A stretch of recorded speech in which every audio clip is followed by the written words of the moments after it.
The air was thick with anticipation as Felicity stepped out of the cab and onto the glossy pavement of the Strip, her suitcase trailing obediently behind her.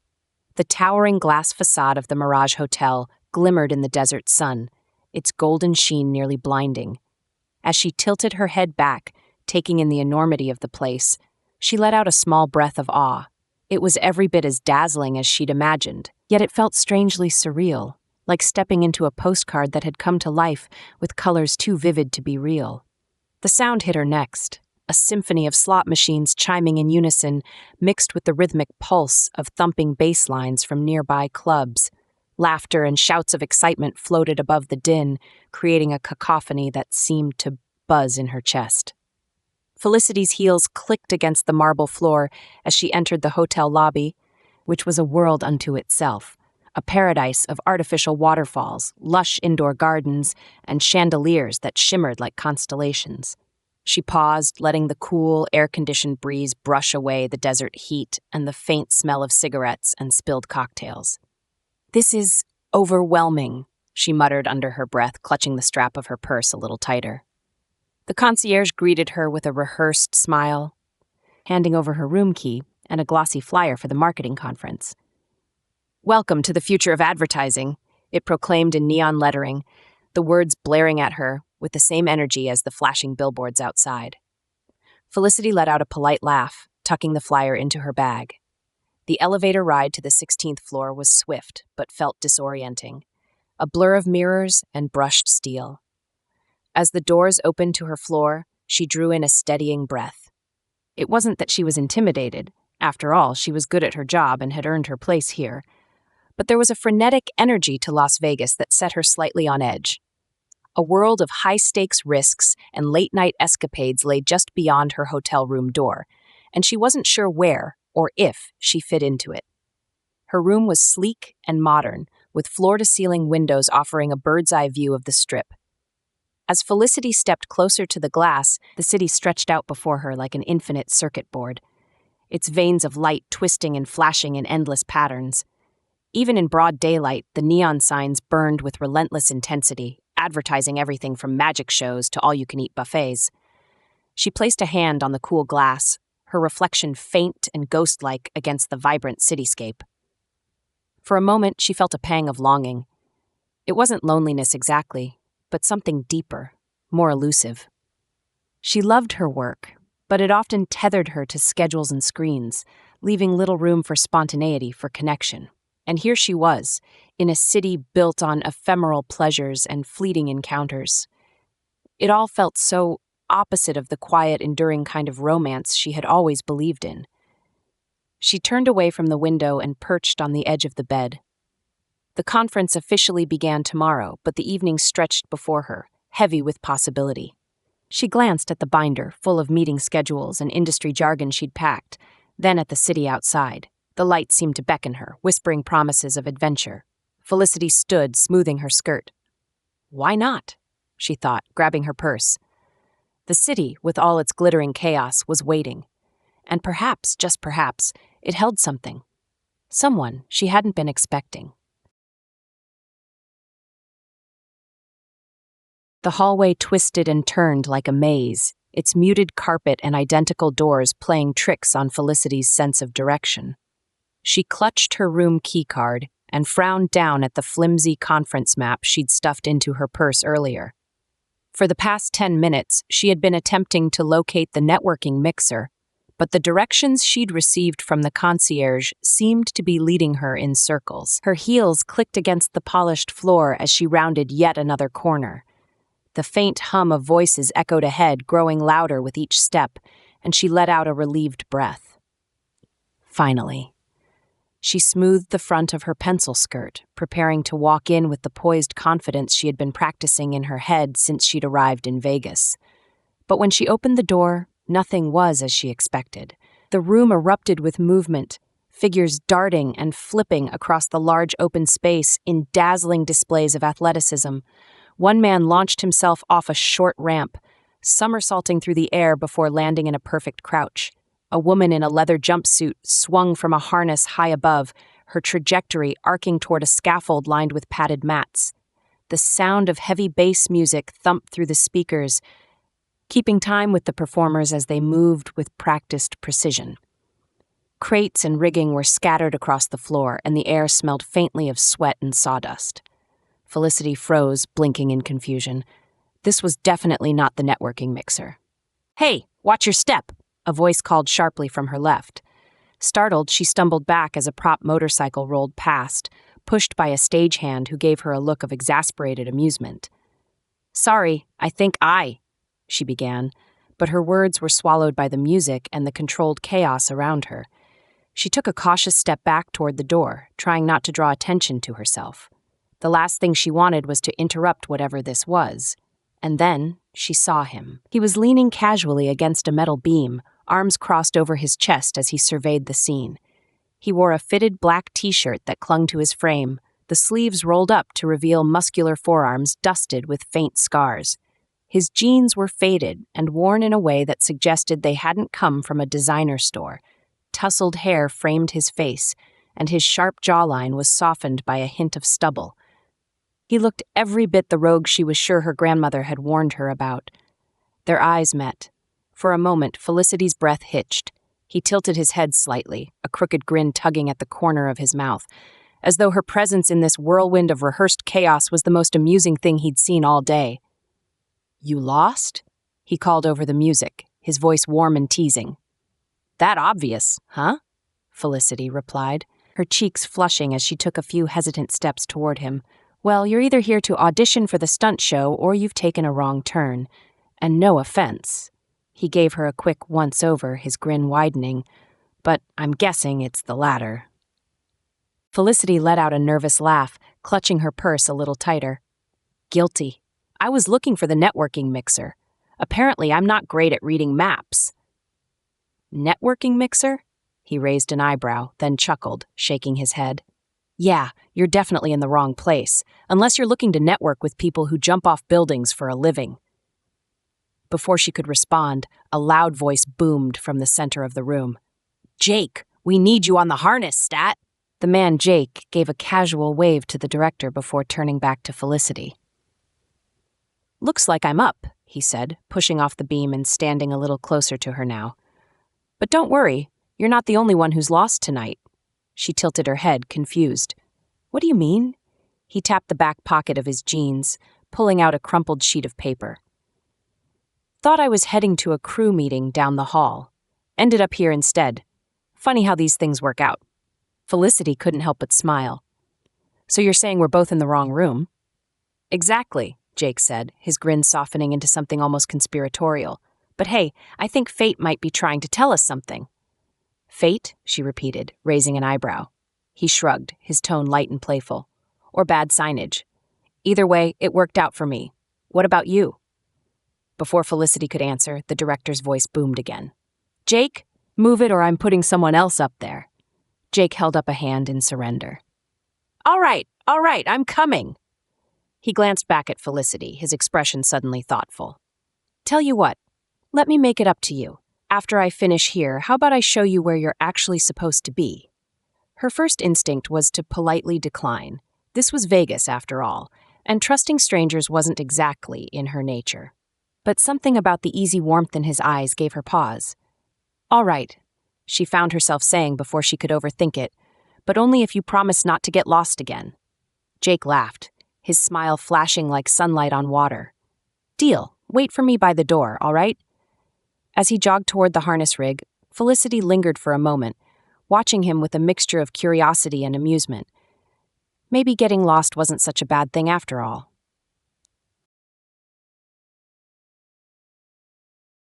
Felicity leaned back against the wall just outside the rehearsal space, the muffled hum of music and voices spilling through the slightly ajar door. She could still feel the lingering warmth of her earlier conversation with Jake, his crooked smile somehow disarming in a way she hadn't expected. Vegas had always seemed like a place of fleeting encounters, of shallow thrills and surface-level connections. And yet, here she was, waiting for a stranger who had offered to help her, someone whose teasing tone and easy charm had left her feeling a little less like an outsider. The door swung open, and Jake emerged, running a hand through his tousled hair. His black t-shirt clung to him slightly, a faint sheen of sweat on his skin from whatever stunt he'd just completed. He spotted her immediately, his expression brightening. "Hey, you didn't ditch me," he said, a teasing lilt in his voice as he approached. "I half expected you to bolt." Felicity crossed her arms, a small smirk tugging at her lips. "What can I say? I'm a woman of my word. Besides, I'm still lost, remember? You promised to get me where I need to go." Jake chuckled, his smile widening. Right. I did promise, didn't I? Although..." He glanced down the corridor, then back at her, his eyes sparkling with mischief. "I think I've got a better idea." She raised an eyebrow, her skepticism obvious. "Oh, really? And what's that?" "Well," he said, leaning slightly closer as though sharing a secret, "the networking mixer sounds riveting, I'm sure. But if you're up for a little detour, I could show you something a lot more interesting." Felicity hesitated, her instincts warring with her curiosity. Jake's suggestion was spontaneous, borderline reckless, two things she usually avoided at all costs. But there was something about the way he stood there, his posture relaxed but his gaze steady, that made her trust him. Against her better judgment, she found herself tilting her head to one side, intrigued. "What kind of detour?" she asked, her voice cautious but tinged with curiosity. Jake grinned, clearly pleased by her willingness to entertain his idea. "Let's just say it's a side of Vegas most people don't get to see. No neon lights, no overpriced drinks, just the good stuff." Felicity narrowed her eyes, trying to read him. "And how do I know you're not just leading me to some tourist trap?" "You don't," he admitted, his grin turning sheepish. "But I can promise you this. It's not the kind of place you'll find on a brochure. Trust me, it'll be worth it." She bit her lip, glancing down the hallway. The safe, sensible choice was obvious. Thank him for his help, politely decline, and head back to her room or the conference mixer. But the thought of spending another evening surrounded by industry jargon and forced small talk felt stifling. And wasn't this exactly what she'd told herself she needed? To step out of her comfort zone? To let the city surprise her? "All right," she said finally, surprising herself as much as him. "I'm in. Lead the way." Jake's face lit up and he extended a hand toward her, palm up. "Deal."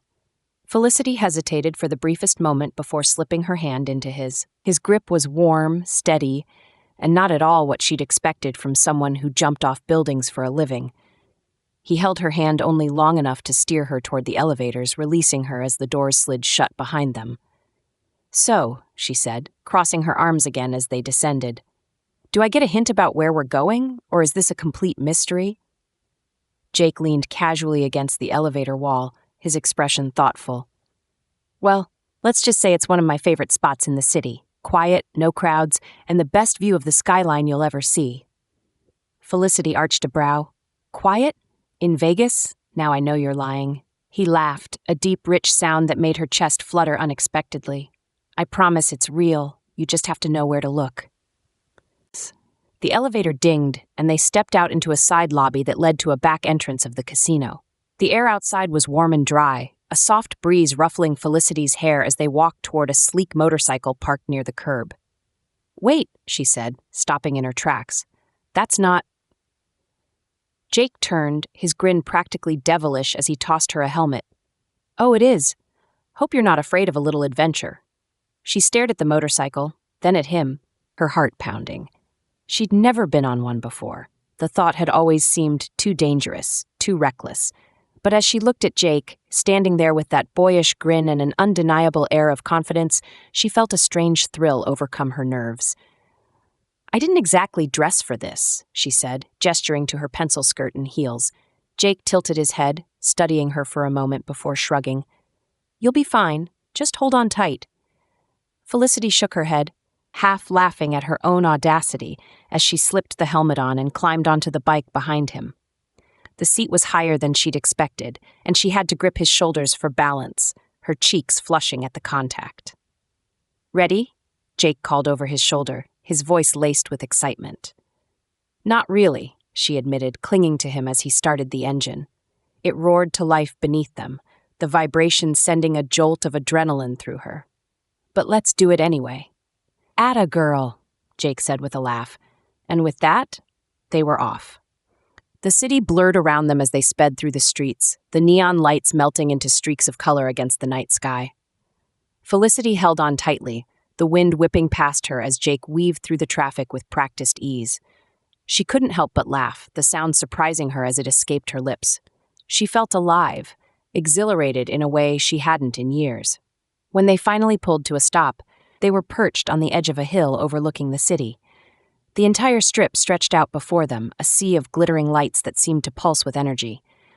"Wow," Felicity breathed, removing her helmet as she took in the view. "It's beautiful." Jake glanced at her, his expression softer now. "Told you it'd be worth it." She turned to him, her chest tightening as their eyes met.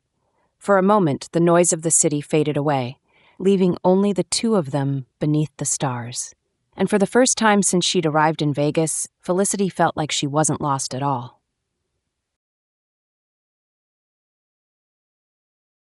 The narrow, unmarked alley smelled faintly of citrus and smoke, a peculiar mix that seemed to hang in the cool desert air. Felicity followed Jake's lead, her heels clicking softly against the cobblestones as he pushed open a nondescript metal door tucked between two towering hotel facades. A rush of warmth and laughter spilled out, accompanied by the faint strains of live jazz. The door clanged shut behind them, sealing the world outside. Felicity blinked as her eyes adjusted to the dim amber light.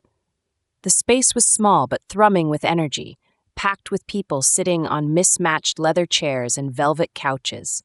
In one corner, a singer crooned into an old-fashioned microphone, her smoky voice curling around the melody. The walls were lined with shelves filled with dusty books and antique trinkets, a collection of secrets that seemed to mirror the hidden nature of the place. "How did you even find this?" Felicity asked, leaning toward Jake as he guided her to a spot at the bar. She felt a little out of place in her structured blazer and pencil skirt, surrounded by patrons who looked effortlessly eclectic. Jake smirked, signaling the bartender with a casual wave. "I have my ways. Vegas isn't just big casinos and neon signs, you know. There's a whole world tucked into the cracks if you're willing to look." The bartender, a woman with a sharp pixie cut and an even sharper smile, set down 2 drinks without Jake having to order.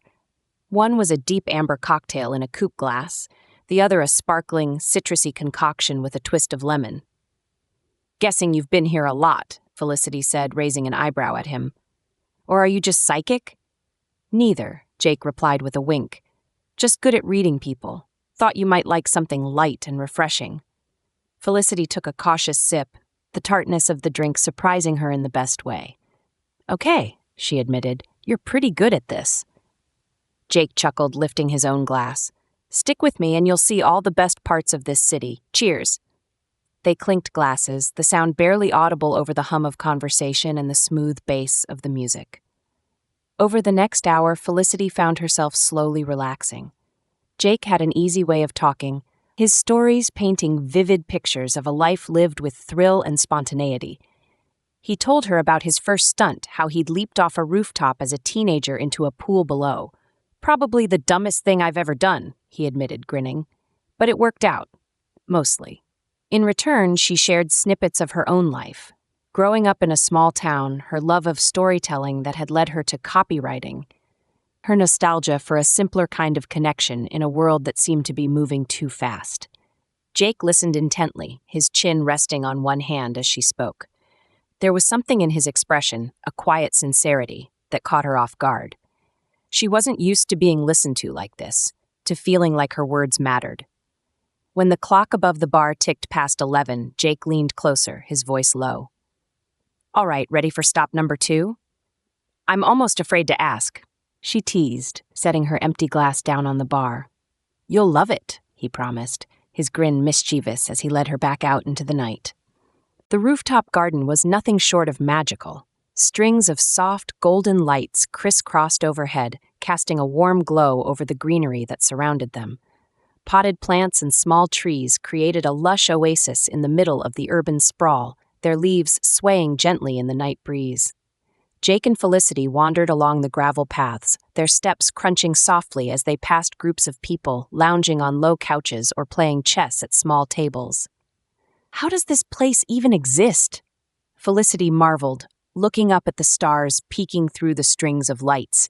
It felt worlds away from the chaos of the strip below. "Most people don't bother looking up," Jake said, his voice quieter here. "They're too busy chasing what's right in front of them." Felicity glanced at him, struck by the way his expression softened in the golden light. There was a fleeting melancholy in his eyes, if a hint of something deeper beneath his confident exterior. "You sound like you've thought about this a lot," she said. He shrugged, his hands in his pockets.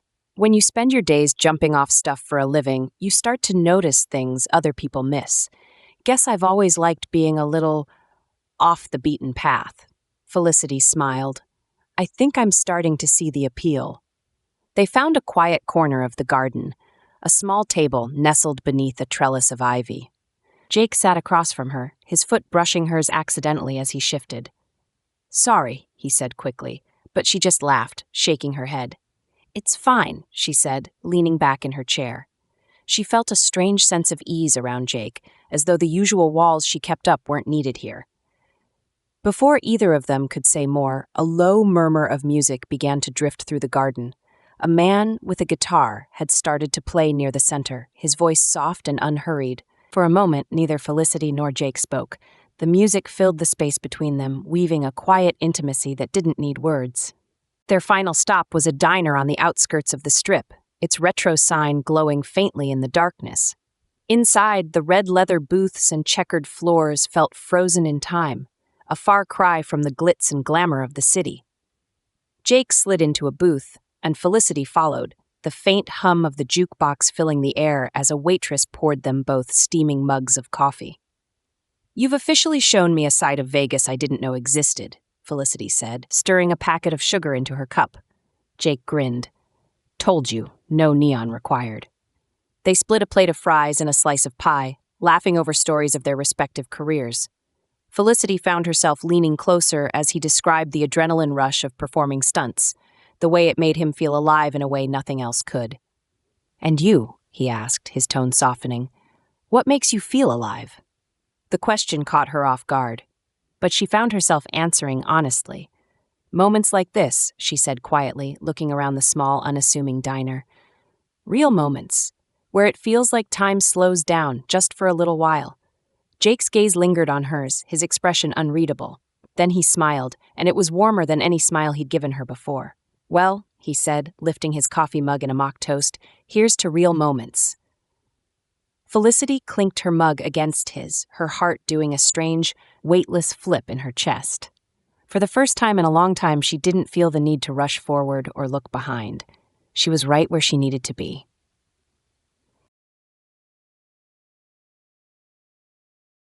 The rooftop garden was quieter now, the faint murmur of conversations fading into the background as the city below carried on its endless hum. Felicity and Jake sat side by side on a weathered wooden bench tucked into a secluded corner of the garden. Above them, the glow of string lights cast soft, warm patterns over their faces, and the faint scent of lavender drifted from a nearby planter. Beyond the railing, the sprawling Las Vegas skyline winked at them in neon hues. But up here, the world seemed to slow, cocooned in an unlikely oasis. Jake leaned forward, resting his elbows on his knees, his hands loosely clasped together. For once, his usual teasing grin had faded, replaced by a contemplative look as he stared out at the city. Felicity watched him for a moment, the way the corners of his mouth twitched every so often, as if he were turning over thoughts too big to put into words. She wasn't sure what made her do it, but she reached out, her fingers brushing lightly against his forearm. "You okay?" she asked softly. Jake glanced at her, startled at first, as though he'd forgotten she was there, but then he smiled, small, almost shy. "Yeah, just thinking." "Dangerous," she teased gently, folding her hands in her lap to stop herself from reaching for him again. He chuckled, the sound low and warm. "You're not wrong. I'm not exactly known for overthinking." He leaned back, turning his head to look at her fully now. "But tonight's been different. You're different." Felicity blinked, caught off guard. "Different?" "Yeah." Jake shrugged, his expression thoughtful. "I mean, I meet a lot of people. Kind of comes with the territory, you know? But most of the time, it's all surface level. Small talk, quick laughs, and then everyone moves on. With you..." He paused, searching for the right words. I don't know. It feels like there's more to dig into. Felicity felt her cheeks flush. I'm not sure if that's a compliment or an insult. It's a compliment, Jake said quickly, his grin returning for a brief moment before it softened again. You're grounded, steady, like you're not afraid to slow down and see the world for what it really is. She tilted her head, studying him. And I'm guessing most people don't see the world the way you do? Jake hesitated, scratching the back of his neck. Not really. I mean, don't get me wrong. I love what I do. The rush, the freedom, the feeling of flying for those few seconds before you hit the ground. But sometimes, he trailed off, his gaze distant. Sometimes it feels like I'm always running, like if I stop, even for a second, the ground might fall out from under me. Felicity nodded, her chest tightening at the vulnerability in his voice. That sounds exhausting. It is, Jake admitted, his voice barely above a whisper. But I've always been that way. The kid who climbed too high, ran too fast, took one risk too many. My mom used to say I was born with a wild streak, like I couldn't sit still long enough to figure out where I was going. Felicity smiled faintly. Did you ever prove her wrong? Jake laughed softly, shaking his head. Not really. She used to joke that I'd end up as either an astronaut or a stuntman. Guess I went for the next best thing. You still talk to her? Felicity asked, her tone careful. Jake's expression shifted, his smile dimming. Not anymore. She passed away a few years ago. Cancer. Felicity's breath caught, and she reached out without thinking, her hand settling gently on his arm. I'm so sorry. The lounge was a world away from the electric pulse of Las Vegas, its muted elegance offering a sense of stillness that wrapped around Felicity like a soft blanket. Low, golden light spilled from Art Deco sconces onto the polished wood of the tables, and a grand piano in the corner hummed faintly as the pianist's fingers danced across the keys, the melody delicate and unassuming. The seating was intimate, dark leather armchairs arranged in cozy clusters, and sparse enough that the few murmured conversations around them blended seamlessly into the music. Jake sat across from her, leaning back in his chair with an ease that seemed at odds with the seriousness in his expression. His drink, a simple whiskey on the rocks, sat untouched on the table between them, the ice melting slowly into the amber liquid. Felicity, with her legs crossed and her hands cupped around a glass of red wine, studied him quietly, the weight of their earlier conversations still lingering between them. For a moment, neither of them spoke. It wasn't an awkward silence, but one heavy with thoughts unspoken, words waiting for the right moment to break free. Felicity turned her gaze to the piano, watching the pianist's hands move with effortless grace. It struck her how much of her life revolved around words, writing them, arranging them, perfecting them, and yet in moments like this they seemed so fragile, so inadequate. Jake shifted, leaning forward and resting his forearms on the edge of the table.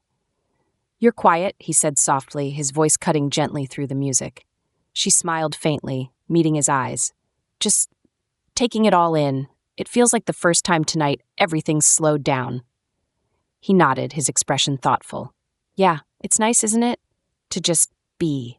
His eyes scanned her face, and for a second she thought he might say more, but he seemed to reconsider, letting the moment hang between them. What about you? She asked, tilting her head slightly. You've been quieter than usual, too. That's not like you. Jake chuckled, but it was softer than his usual laugh, almost self-conscious. He rubbed the back of his neck, his gaze dropping briefly to the table. Guess I've been thinking, too, about some of the stuff you said earlier. About my dad? Felicity asked cautiously, not sure she wanted to revisit the conversation just yet. Not just that. Jake shook his head and leaned back again, his eyes drifting to the piano. About how you keep yourself steady, even when things are hard. How you hold on to the things that matter to you. I don't think I've ever been good at that. Felicity frowned slightly, her fingers tightening around her glass. What do you mean? Jake hesitated, then let out a long breath, his shoulders sagging slightly. I don't know. I guess I've always been the guy who runs. From responsibility, from stability, from anything that feels too heavy. It's why I do what I do. When I'm up there, flying through the air or racing down a track, it's like nothing else matters. I don't have to think about the ground, about everything waiting for me when I come back down. His admission hung in the air, raw and unguarded. Felicity's chest ached at the vulnerability in his voice, the way he seemed so small despite his broad shoulders and confident exterior. "That must be lonely," she said softly, her words feeling almost too delicate to break the quiet. Jake's lips quirked into a sad smile. "Yeah, sometimes it is, but it's easier than letting people in, letting them see this." He gestured vaguely at himself, as though the cracks in his armor were visible to the naked eye. Felicity set her glass down and leaned forward, her elbows resting on the table. "You know," she said after a pause, her tone gentle, "you don't have to run forever. You can't, really. Sooner or later, the ground catches up to you." Jake let out a low laugh, though there was no humor in it. "That's what scares me. Not jumping off buildings or crashing a bike at 90 miles an hour. It's landing, because once you do..." "Then what?" Felicity stayed quiet for a moment, letting his words settle. She wanted to say something profound, something that would ease the tension she could see in the set of his jaw and the flicker of uncertainty in his eyes, but all she could offer was the truth. "Then you figure it out," she said softly. "You let people help you. You let them care." Jake looked at her, his eyes searching hers as though trying to decide if he could believe her. "And what if I don't know how to do that?" "Then you start small," Felicity replied, her voice steady. "You let someone in, a little at a time. You let them remind you that you don't have to carry everything alone." Her words seemed to hit something deep within him, and for a moment Jake didn't say anything. Then he smiled, small, tentative, but real. "You make it sound so simple." "It's not," she admitted with a quiet laugh, "but it's worth it." Jake reached for his glass, lifting it as though in a toast. "To figuring it out, then." Felicity clinked her glass against his, a soft smile playing on her lips. "To figuring it out." And as they sat there, the music drifting around them and the world outside carrying on unnoticed, Felicity felt something shift. For the first time, she saw Jake not as the daring, untouchable stuntman, but as someone searching for the same thing she was, a way to land safely, without breaking. The quiet hum of the diner wrapped around them like a cocoon, the jukebox murmuring an old tune from decades past. The coffee in Felicity's cup had gone cold, but neither of them had noticed. They were too lost in the words spilling between them, a soft tug-of-war of curiosity and caution. Jake leaned back in the booth, his fingers idly tracing the rim of his empty glass. Felicity sat across from him, her shoulders slightly hunched, her gaze flickering between his eyes and the half-eaten slice of pie on the table. "You don't seem like a Vegas girl," Jake said, his voice quiet but probing, like he was tugging at a loose thread. Felicity smiled faintly. "I get that a lot. My life isn't exactly built for this place." She gestured vaguely at the neon lights spilling through the window behind them. "I guess I'm more small towns, Sunday mornings and quiet nights in." Jake tilted his head, his lips curving into a lopsided grin. "Sounds cozy, but a little predictable, maybe?" She raised an eyebrow, leaning forward slightly. "And you don't think there's beauty in consistency, in knowing where you stand?" He chuckled, rubbing the back of his neck. "I guess I'm not wired for it. I need motion, change. Keeps me from feeling stuck." His grin faded as his gaze softened. "But I think I get it. You like roots, stability." Felicity nodded, her fingers curling around the edge of the table. "It's more than that. It's about values, too. The way I was raised. Family dinners, prayers before bed, traditions that grounded us, gave us purpose. It's not perfect, but it's home." Jake's playful expression faltered, and he straightened a little, his hand stilling on the glass. "Your family's religious?" "Yes, very," Felicity said carefully. Her voice was soft, but there was an edge of something cautious in her tone, like she was holding her breath, waiting. Jake leaned back, crossing his arms as he studied her. "And you? Are you religious?" She hesitated, glancing down at her lap. "I try to be," she admitted, her voice quieter now. "It's not about rules or rituals for me. It's about faith, about believing in something bigger than myself. It's how I make sense of the world." Jake blew out a soft breath, glancing out the window. "Huh." Felicity's heart skipped, her chest tightening. "What?" she asked, trying to keep her voice steady. He met her eyes again, his expression unreadable. "It's just different from how I see things. I don't really think about that stuff. Religion, faith. It's never been part of my life. Felicity nodded slowly, her fingers tightening around the edge of the table. That's fine. It doesn't have to be. I'm not here to convert you, Jake. He laughed lightly, but it didn't quite reach his eyes. No, I know that. I guess I don't really get it. How you can put so much of yourself into something you can't see or touch. Felicity's chest ached at his words, not because they hurt, but because they felt so far apart from the world she knew. She looked at him, this man who had rushed into her life like a wildfire, who lived for the thrill of the moment, and she wondered if he could ever understand the quiet, steady faith that guided her. It's not about proof, she said softly, her voice steady but low. It's about trust, about believing that there's a purpose, even when things don't make sense. Jake tilted his head, studying her like she was a puzzle he couldn't quite piece together. And you live your life by that, by what you can't see? Yes, she said simply, her gaze unwavering. He nodded slowly, his jaw tightening as he looked away again. I guess that's where we're different. Everyone's different, she said gently, willing herself to smile, to keep the moment from tipping into something heavier. That's not necessarily a bad thing. No, Jake said, his tone shifting, his gaze snapping back to hers. But what happens when those differences aren't just little things? What if they're fundamental? Felicity blinked, his words hitting her harder than she expected. She opened her mouth to respond, but no answer came. Instead, the silence between them deepened, stretching like a taut string ready to snap. Jake sighed, running a hand through his hair. I'm not trying to pick a fight, Felicity. It's just, I've seen this play out before. People meet, they connect, but then something comes up. Something big, something they can't work around, and then it falls apart. Felicity swallowed hard, her throat dry. You think this, us, is one of those things? I don't know, Jake admitted, his voice quieter now. But you've got your world, your faith, your roots, your values. And me? I'm just a guy who jumps off things for a living, who doesn't have much of a plan beyond the next stunt. I don't exactly fit into your kind of life. His words hung in the air, heavy and unrelenting. Felicity stared at him, her pulse thrumming in her ears. Part of her wanted to argue, to tell him he was wrong, that they could make it work. But another part of her, a quieter, more fearful part, wondered if he was right. You're not just a guy who jumps off things, she said finally, her voice trembling slightly.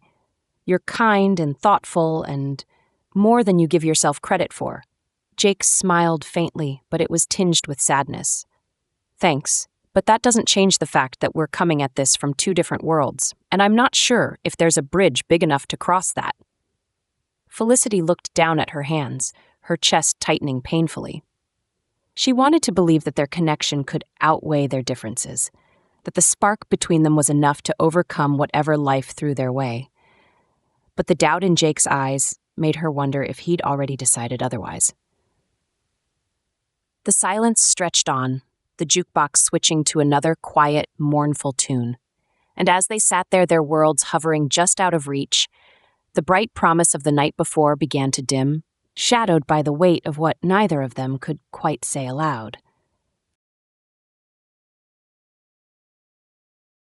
The cool desert breeze carried the faint scent of sagebrush and water as Jake guided Felicity down the narrow, rocky path. The city lights had long since faded into the distance, replaced by the vast expanse of stars glittering overhead. The low hum of crickets filled the air, the only sound accompanying their footsteps on the gravel trail. Felicity's heels had been traded in for more practical flats. Jake had insisted on it with a grin, and now her steps felt surer, even as the terrain grew uneven. Almost there, Jake said, glancing back at her with a boyish smile. Try not to twist an ankle on me. I don't have a stunt crew here to handle emergencies. Felicity let out a soft laugh, her breath visible in the cool desert air. I'll do my best, but if I go down, you'll have to carry me back. Jake chuckled, his shoulders shaking. Deal, but I'll charge you double for the effort. The path opened suddenly, spilling them onto a quiet, sandy shore. Felicity stopped in her tracks, her breath catching. The moon hung low over the horizon, its silver light reflecting off the tranquil surface of Lake Mead. The water lapped gently at the shore, its rhythm soothing and unhurried, as though the world beyond this place didn't exist. Towering cliffs framed the cove, their jagged silhouettes softened by shadows, and the sand beneath her feet was cool and fine, unmarked by footprints. "Wow," she whispered, her voice barely louder than the breeze. "It's perfect." Jake stepped closer, his hands tucked into his pockets as he gazed out over the water. "Told you," he said softly. "No neon, no noise, just this." Felicity glanced over at him, his profile illuminated by the moonlight. For all his teasing confidence, there was something quiet about him now, something she hadn't seen before. He looked at peace, as if the weight he carried had been momentarily lifted. She wondered how often he came here, to this little corner of stillness in a life that seemed to thrive on chaos. They walked toward the water together, the sand giving way beneath their steps. Felicity knelt, slipping her fingers into the cool lake, the ripples spreading outward like a quiet promise.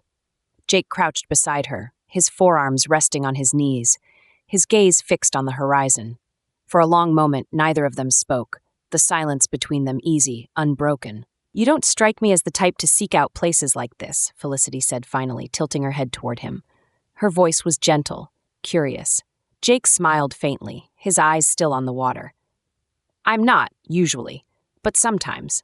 I need to remind myself that the world's bigger than the next jump, bigger than the adrenaline." Felicity held his gaze when he finally looked at her, the weight of his words settling over her. "And does it help? Coming here?" "Yeah," Jake admitted, his voice low. "It reminds me that there's more to life than just falling." Felicity's chest tightened, her pulse quickening at the raw honesty in his tone. "And landing," she said quietly, finishing the thought. Jake's smile deepened, softer this time. "Yeah, and landing." The stars above them shimmered, infinite and impossibly distant, as they sat side by side on the cool sand, the water's soft rhythm their only companion. Neither of them spoke again, content to let the quiet fill the space between them. In the stillness, Felicity felt something shift, not just between them, but within herself. For the first time in a long time, she wasn't searching for the right words or the next step. She was simply here, with him. The sand was cool beneath them, soft and giving as Felicity and Jake sat side by side, their shoulders brushing with just enough pressure to remind her he was there. The lake stretched out before them like a sheet of black glass, the moonlight skimming its surface in ripples of silver. The stillness wrapped around them, vast and unbroken, as though the desert itself had taken a breath and held it. Felicity drew her knees up to her chest, wrapping her arms around them. She tilted her head back to take in the stars scattered above like misplaced grains of sand, infinite and unreachable. "It feels like we're the only two people in the world," she murmured, her voice barely above a whisper. Jake leaned back on his hands, his posture relaxed yet grounded. "Kind of nice, isn't it? No noise, no distractions, just this." She turned to look at him, studying the profile of his face, softened by the moonlight. That restless energy she'd noticed before was gone now, replaced by something quieter, something she could only describe as peace. "Do you ever wish life were more like this?" she asked, her voice hesitant. "Simple, still." He glanced at her, his lips curving into a slow, thoughtful smile. "Sometimes, but then again, the chaos brought me to you, didn't it?" Her breath caught and she looked down at the sand, her fingers sifting absently through it. "And what happens after this? After I leave?" Jake was quiet for a long moment, his gaze fixed on the water. Finally, he said, "I don't know." His voice was soft but steady. "But for now, I think this moment is enough."